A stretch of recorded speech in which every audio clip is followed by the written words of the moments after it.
Hello दोस्तों, स्वागत है आप सभी का आपके अपने ही चैनल में स्टडी विथ रोहित में।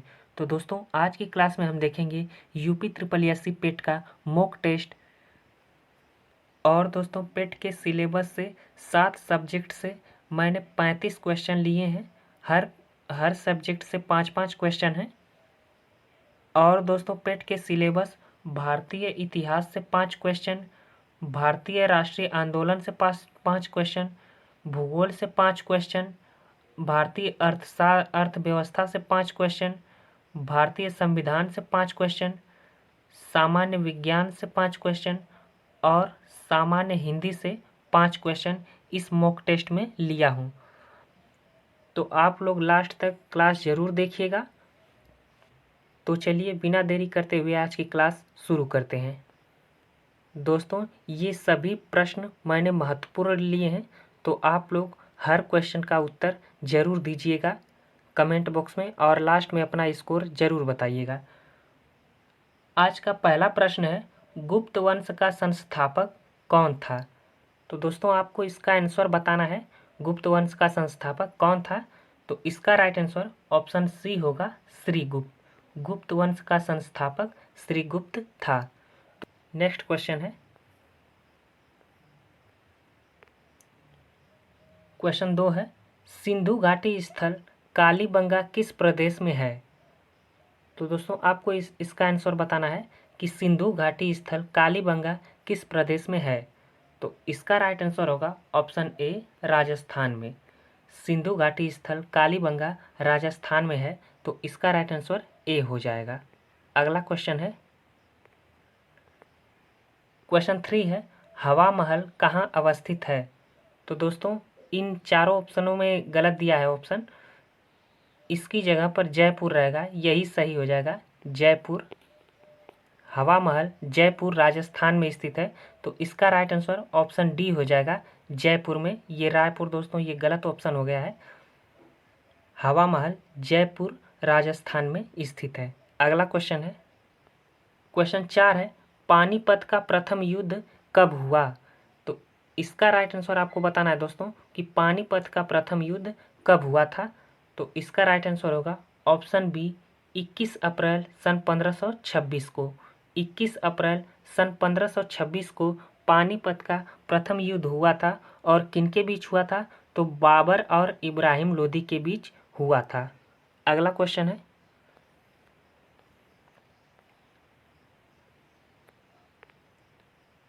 क्वेश्चन 5 है, किस सिख गुरु ने फारसी में जफरनामा लिखा था?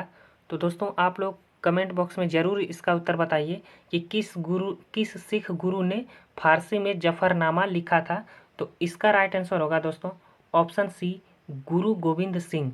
गुरु गोविंद सिंह ने फारसी में जफरनामा लिखा था। अगला क्वेश्चन है, क्वेश्चन 6 है, 1857 के विद्रोह के समय भारत का गवर्नर जनरल कौन था? तो दोस्तों, आपको इसका आंसर बताना है कि 1857 के विद्रोह के समय भारत का गवर्नर जनरल कौन था। तो इसका राइट आंसर होगा ऑप्शन सी, कैनिंग। 1857 के विद्रोह के समय भारत का गवर्नर जनरल कैनिंग था। अगला क्वेश्चन है, क्वेश्चन 7 है, आनंद मठ पुस्तक के लेखक कौन है? तो दोस्तों, आपको इसका आंसर बताना है कि आनंद मठ पुस्तक के लेखक कौन है। तो इसका राइट आंसर होगा ऑप्शन बी, बंकिम चंद्र चटर्जी। आनंद मठ पुस्तक के लेखक बंकिम चंद्र चटर्जी जी हैं। अगला क्वेश्चन है, क्वेश्चन 8 है, इल्बर्ट बिल विवाद किस वायसराय के कार्यकाल में उभरा था? तो दोस्तों, आपको इसका आंसर बताना है कि इल्बर्ट बिल विवाद किस वायसराय के कार्यकाल में उभरा था।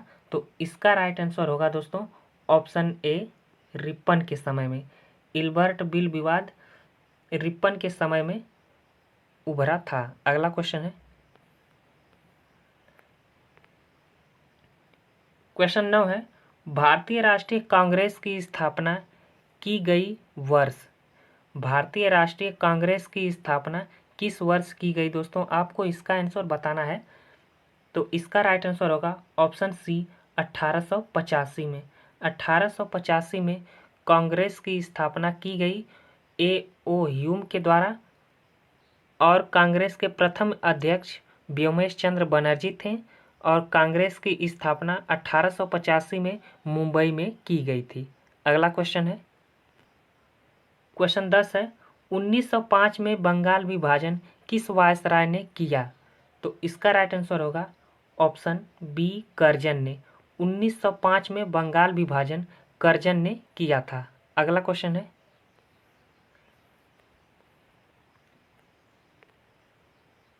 क्वेश्चन 11 है, सर्वप्रथम इंडिया शब्द का प्रयोग भारत के लिए किस भाषा में किया गया? सर्वप्रथम इंडिया शब्द का प्रयोग भारत के लिए किस भाषा में किया गया? तो इसका राइट आंसर होगा दोस्तों ऑप्शन बी, ग्रीक। ग्रीक भाषा में सर्वप्रथम इंडिया शब्द का प्रयोग भारत के लिए किया गया था। अगला क्वेश्चन है, दोस्तों आप लोग लास्ट में कमेंट बॉक्स में अपना स्कोर ज़रूर बताइएगा कि 35 में से आपका कितना क्वेश्चन सही था। क्वेश्चन 12 है, भारत में हिमालय की सर्वोच्च पर्वत चोटी है? तो इसका राइट आंसर होगा ऑप्शन सी, कंचनजंगा। भारत में हिमालय की सर्वोच्च पर्वत चोटी कंचनजंगा है। और दोस्तों अगर पूछा जाए कि भारत में सर्वोच्च पर्वत चोटी कौन सी है, हिमालय नहीं, हटा दिया जाए इसमें से कि भारत की सर्वोच्च पर्वत चोटी कौन सी है, तो वो केटू गाडविन है। केटू गाडविन भारत की सर्वोच्च पर्वत चोटी है। और अगर यहीं पर पूछ दे कि भारत में हिमालय की सर्वोच्च पर्वत चोटी कौन सी है, तो कंचनजंगा होगी। तो इसका राइट आंसर होगा ऑप्शन सी, कंचनजंगा। अगला क्वेश्चन है, दोस्तों इस क्लास में मैं बहुत महत्वपूर्ण प्रश्न लिया हूँ, तो आप लोग सभी प्रश्नों का उत्तर जरूर दीजिएगा। क्वेश्चन 13 है, अलमाटी बांध किस नदी पर स्थित है? तो इसका राइट आंसर होगा ऑप्शन डी, कृष्णा नदी पर। अलमाटी बांध कृष्णा नदी पर स्थित है। अगला क्वेश्चन है, क्वेश्चन 14 है, उकाई परियोजना स्थित है? तो दोस्तों आपको बताना है कि उकाई परियोजना किस नदी और कहाँ स्थित है? तो इसका राइट आंसर होगा ऑप्शन बी, गुजरात में ताप्ती नदी पर उकाई परियोजना स्थित है। गुजरात में ताप्ती नदी पर। अगला क्वेश्चन है, क्वेश्चन 15 है, गारो जनजाति है?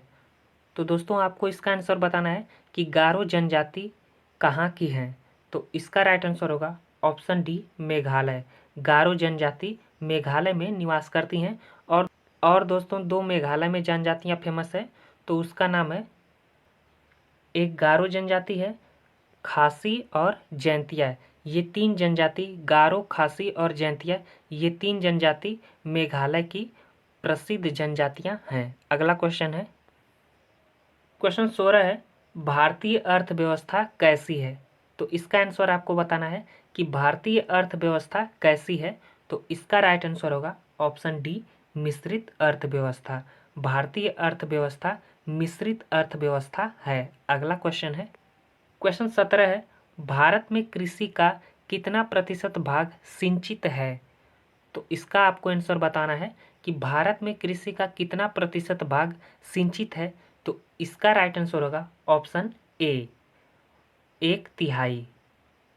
भारत में कृषि का 1/3 भाग सिंचित भाग है। अगला क्वेश्चन है, क्वेश्चन 18 है, भारत में सिंचाई का सबसे महत्वपूर्ण साधन है? तो दोस्तों इसका आंसर आपको बताना है कि भारत में सिंचाई का सबसे महत्वपूर्ण साधन है।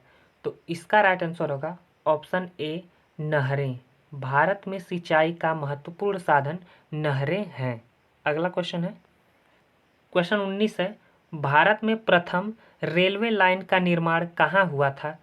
तो दोस्तों आपको इसका आंसर बताना है कि भारत में प्रथम रेलवे लाइन का निर्माण कहाँ हुआ था। तो इसका राइट आंसर होगा ऑप्शन ए, मुंबई और ठाणे के बीच। मुंबई और ठाणे के बीच भारत में प्रथम रेलवे लाइन का निर्माण हुआ था। अगला क्वेश्चन है, दोस्तों क्लास अच्छी लग रही हो तो लाइक शेयर जरूर करिए और चैनल को भी सब्सक्राइब करके बेल आइकन को प्रेस कर दीजिए, ताकि जब भी मैं मॉक टेस्ट लाऊं तो उसका नोटिफिकेशन आपको तुरंत मिल जाए। एशियन ड्रामा किसकी पुस्तक है? तो इसका राइट आंसर होगा ऑप्शन सी, गुन्नार मिर्डल का। गुन्नार मिर्डल का एशियन ड्रामा पुस्तक है? अगला क्वेश्चन है, क्वेश्चन 21 है, मौलिक अधिकार संविधान के किस भाग में वर्णित है? मौलिक अधिकार संविधान के किस भाग में वर्णित है? तो इसका राइट आंसर होगा ऑप्शन बी, भाग 3 में। मौलिक अधिकार का उल्लेख भाग 3 में है और अनुच्छेद 12 से 35 में है। और दोस्तों आपसे पूछा जाए कि राज्य के नीति निर्देशक तत्व यानी डीपीएसपी का उल्लेख संविधान के किस भाग में है? तो इसका आंसर होगा भाग 4 में। डीपीएसपी का उल्लेख भाग 4 में है। दोस्तों वर्तमान में भारतीय संविधान में 12 अनुसूचियां हैं और मूल संविधान में 8 अनुसूचियां थीं। वर्तमान में 12 अनुसूचियां हैं। 9वीं अनुसूची का नाम भूमि सुधार 9वीं अनुसूची भूमि सुधार से संबंधित है और 10वीं अनुसूची दल बदल से संबंधित है। 11वीं अनुसूची पंचायती राज से संबंधित है और आप लोग इसे भी अच्छे से याद रखिएगा। क्वेश्चन 23 है, भारतीय संविधान में राज्य के नीति निर्देशक तत्व ग्रहण किए गए। तो भारतीय संविधान में राज्य के नीति निर्देशक तत्व कहाँ से ग्रहण किए गए?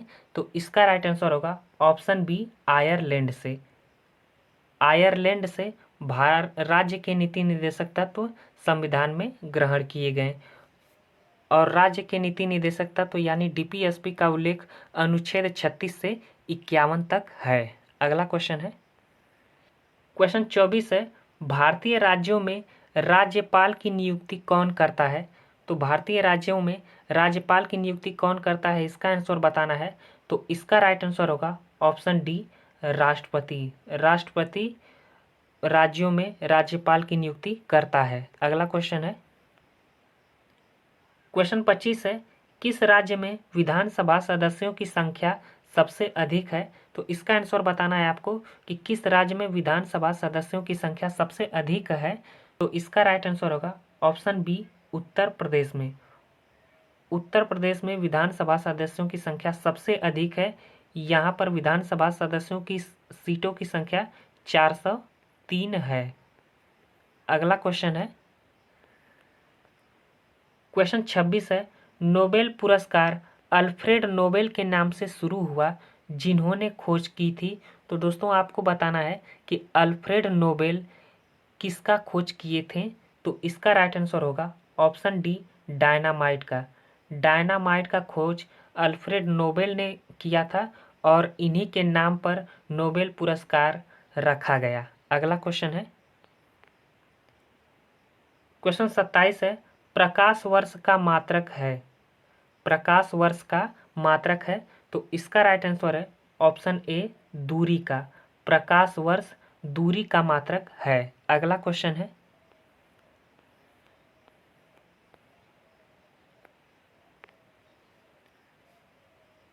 दोस्तों आज की क्लास में मैं 7 सब्जेक्ट से 5-5 क्वेश्चन लिया हूँ। टोटल क्वेश्चनों की संख्या 35 है। तो आप लोग अपना स्कोर लास्ट में ज़रूर बताइएगा कमेंट बॉक्स में कि 35 में से आपका कितना सही हुआ है। क्वेश्चन 28 है, निम्नलिखित में से कौन एक अस्थायी कण है?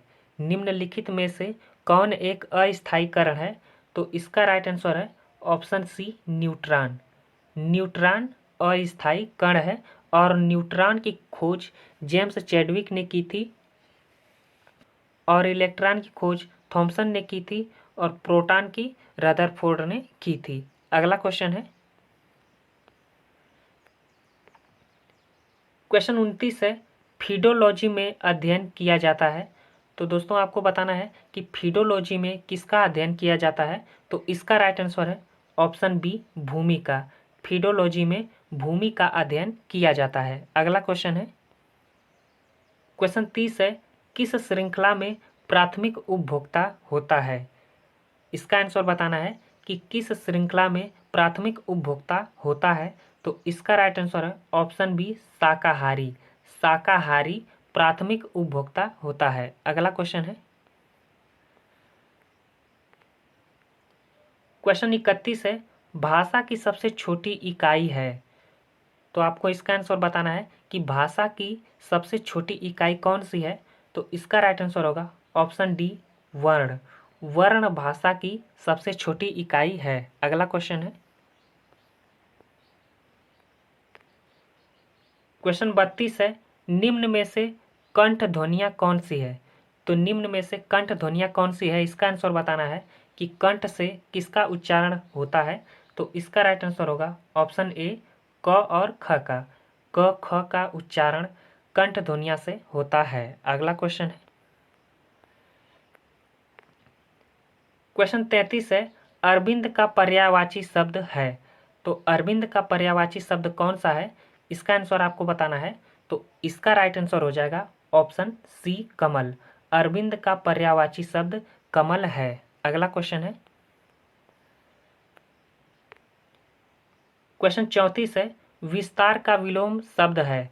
विस्तार का विलोम शब्द कौन सा है? तो इसका राइट आंसर है ऑप्शन डी, संक्षेप। विस्तार का विलोम शब्द संक्षेप होता है। अगला क्वेश्चन है और दोस्तों आज का ये लास्ट क्वेश्चन है क्वेश्चन 35 है, जिसके बराबर का कोई न हो। जिसके बराबर का कोई न हो, इसके लिए आपको एक शब्द बताना है कि जिसके बराबर का कोई न हो का एक शब्द कौन सा है। तो इसका राइट आंसर है ऑप्शन बी, अनुपम। जिसके बराबर कोई ना हो उसे अनुपम कहते हैं। तो दोस्तों आज के लिए इतना ही। आप हमें कमेंट बॉक्स में ज़रूर बताइएगा कि आपका 35 में से कितना सही हुआ। और दोस्तों इसी प्रकार मैं डेली मॉक टेस्ट आपके लिए लाऊंगा। जो पेट की परीक्षा 28-29 अक्टूबर को होनी है उसके लिए लाभदायक होगी। तो अगर क्लास अच्छी लगी हो तो लाइक शेयर कर दीजिए और चैनल को सब्सक्राइब करके बेल आइकन को प्रेस कर दीजिए, ताकि जब भी मैं मॉक टेस्ट लाऊं तो उसका नोटिफिकेशन आपको तुरंत मिल जाए। और दोस्तों आप लोग अपना स्कोर कमेंट बॉक्स में ज़रूर बताइएगा।